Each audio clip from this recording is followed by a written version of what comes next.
নমস্কাৰ, আপোনালোকক পুনৰবাৰ স্বাগতম জনাইছোঁ।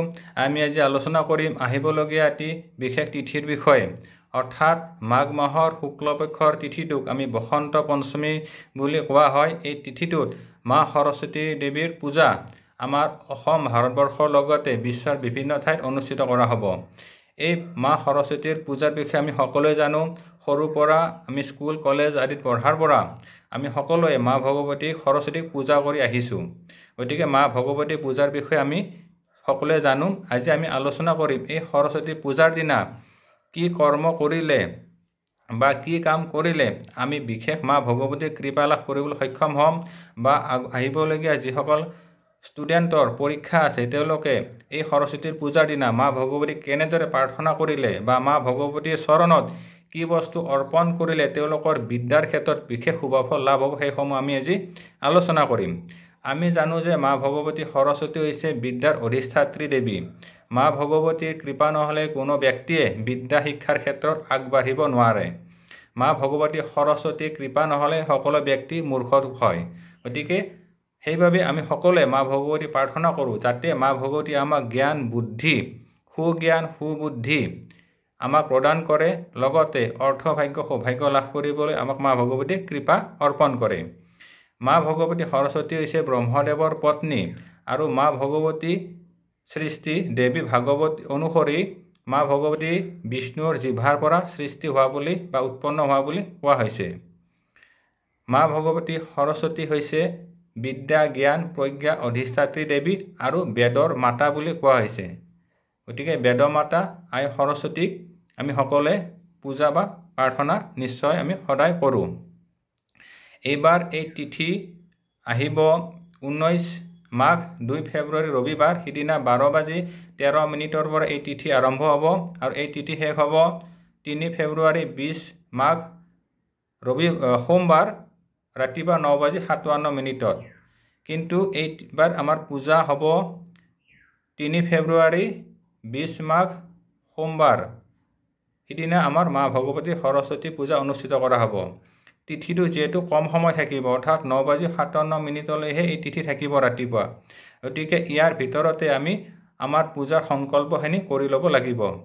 যিসকল ব্যক্তিয়ে নিজ গৃহত বা বিভিন্ন শিক্ষা প্ৰতিষ্ঠান স্কুল কলেজত এই মা ভগৱতী পূজা অনুষ্ঠিত কৰিব, তেওঁলোকে 9:57 আগত এই পূজাৰ সংকল্পখিনি কৰি লোৱাটো উচিত।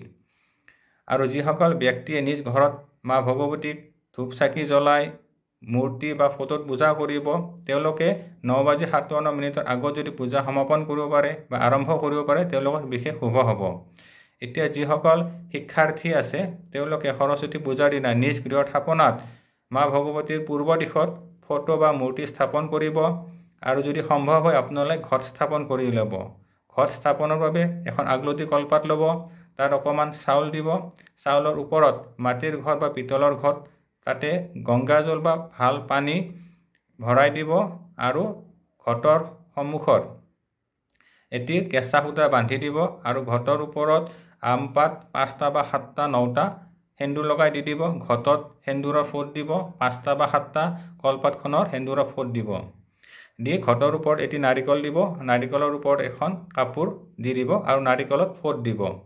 ইয়াৰ পিছত নাৰিকলৰ ওপৰত আপোনাৰ ঘট যেতিয়া যদি স্থাপন কৰে এডাল মালা দিব, আৰু ধূপ চাকি নৈবেদ্য আগবঢ়াই মা ভগৱতীৰ ওচৰত বগা ফুল হালধীয়া ফুল আদিৰে প্ৰাৰ্থনা কৰিব। মা ভগৱতীৰ চৰণত আপোনালোকে পুষ্প অঞ্জলি প্ৰদান কৰিব। বা যিসকল ব্যক্তিয়ে ঘট স্থাপন নকৰে, অকল মা মূৰ্তি বা ফটোত পূজা কৰে, তেওঁলোকে মূৰ্তি বা ফটোত মা ভগৱতীৰ এডাল মালা দি দিব। বগা বা হালধীয়া ৰঙৰ মালা হ'লে বিশেষ শুভ হয়, আৰু মা ভগৱতীৰ চৰণত সেন্দুৰৰ ফোট দি দিব। ইয়াৰ পিছত আপোনালোকে ধূপ চাকি ধুনীয়াকৈ নৈবেদ্য আগবঢ়াই দিব, পায়স মিঠাই আগবঢ়াই দিব। সকলোখিনি ৰেডি হোৱাৰ পিছত আপোনালোকৰ যিসমূহ কিতাপ আছে সেই কিতাপসমূহ পূজা ঘৰত ৰাখি ল'ব, বা কলম পেঞ্চিল বা যিখিনি আপোনালোকে ব্যৱহাৰ কৰে শিক্ষাৰ ক্ষেত্ৰত সকলো শিক্ষা সেই সঁজুলিখনি সেই আসনক মা ভগৱতীৰ চৰণত ভালদৰে কাষত ৰাখি দিব। ইয়াৰ পিছত আপোনালোকে মা ভগৱতীক সৰস্বতীক প্ৰাৰ্থনা কৰিব। সম্ভৱ হ'লে মা ভগৱতী সৰস্বতীৰ 108টা নাম আপোনালোকে পাঠ কৰিব, বিশেষ শুভ হ'ব। লগতে আপোনালোকে মা ভগৱতীক যিটো প্ৰণাম মন্ত্ৰ সেইখিনি আপোনালোকে গাব। সাধাৰণতে মা ভগৱতীক প্ৰণাম কৰা হয় যে জয় জয় দেৱী সৰাসৰ সাৰে কুশযুগ শোভিত মুকুট হাৰে বীণা ৰঞ্জিত পুস্তক হস্তে ভগৱতী ভাৰতী দেৱী নমস্তুতে। মা ভগৱতীক আপোনালোকে যথাসাধ্যে প্ৰাৰ্থনা কৰি ধূপ চাতি নৈবেদ্য আপোনালোকে জ্বলাবই। সুন্দৰভাৱে মা ভগৱতীক আৰতি কৰিব, কৰ্পূৰ জ্বলাই আৰতি কৰিব, ধূপ ধূনা নৈবেদ্য আগবঢ়াই দিব। ঘৰৰ ভিতৰ সন্মুখ সকলোখিনি পৰিষ্কাৰ কৰি আপোনালোকে সেই দুটা চাকি জ্বলাব, এটা ঘি এটা মিঠাতেলৰ। আৰু আপোনালোকে কলম পেঞ্চিল কিতাপ সামগ্ৰী সেইখিনি আপোনালোকে সিদিনা থৈ দিব। ৰাতিপুৱা যিখিনি চাকি ধূপ জ্বলাই কিতাপখিনি পত্ৰসমূহ থৈ দিব, সেইখিনি আপোনালোকে সেনেকৈ ৰাখিব। নেক্সট দিনা আপোনালোকে সেই কিতাপ বহীসমূহ আনিব আৰু যিখিনি পেঞ্চিল বা কলম মা ভগৱতীৰ সন্মুখত থৈ দিব, সেইখিনি আপোনালোকে আহিবলগীয়া যিটো আপোনাৰ মেট্ৰিক পৰীক্ষা, হায়াৰ ছেকেণ্ডেৰী পৰীক্ষা আছে বা যিসকল ল'ৰা ছোৱালী এক্সাম আছে, কম্পিটিটিভ এক্সাম বা চাকৰি এক্সাম আছে, সেই কলম বা পেঞ্চিল সেইদিনাই আপোনালোকে ব্যৱহাৰ কৰিব। আৰু যদি ঘট স্থাপন কৰিব পাৰে তেতিয়াহ'লে ঘট স্থাপন পিছদিনা আপোনালোকে ঘটৰ বিসৰ্জনৰ আগত যিখিনি সন্মুখত ঘটৰ সন্মুখত যিটো সূতা বান্ধিছে সেই সূতাটো আপোনালোকে ৰাখি থ'ব। এক্সামৰ দিনা আপোনালোকে ৰাইট হেণ্ডত সেইটো পিন্ধিব পাৰে।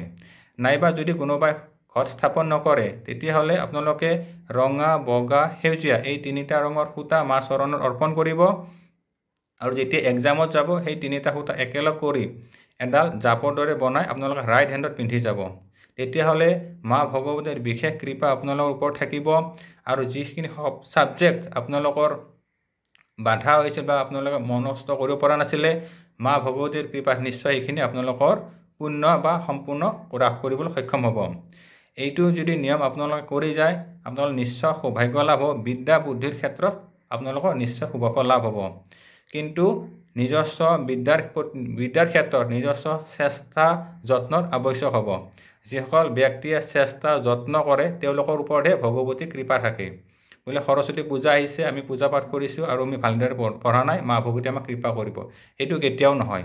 নিজৰ চেষ্টা কৰিব লাগিব আৰু তেতিয়াহে মা ভগৱতীৰ আপোনালোকে আশীৰ্বাদ লাভ কৰিবলৈ সক্ষম হ'ব।